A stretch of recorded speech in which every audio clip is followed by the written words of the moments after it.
Hello everyone, how are you doing? This is another quick tutorial. In today's tutorial, I'm going to show you guys how to find your Wi-Fi password on your Windows computer. So this should hopefully be a pretty straightforward process here, guys. And without further ado, let's go ahead and jump right into it.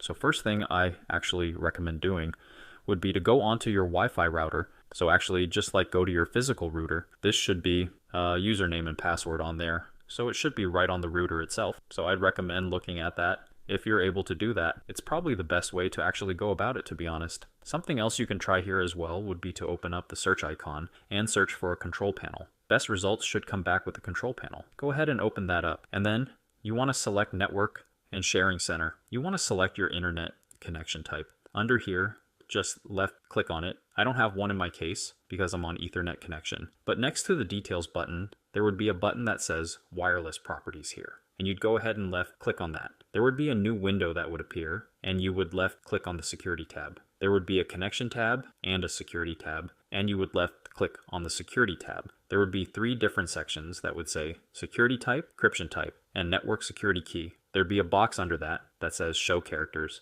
You would check mark inside of that box to show the characters, and that would display what your network security key is right there. So again, very straightforward process. So again, you click on wireless properties, and then you would select the security tab on a new window that would open up. And then you would go ahead and choose where it says show characters. You would check mark inside that box, and it would show your Wi-Fi credentials. So pretty straightforward process here, guys. If you found this helpful, don't forget to like this video and subscribe for more tips. See you in the next one.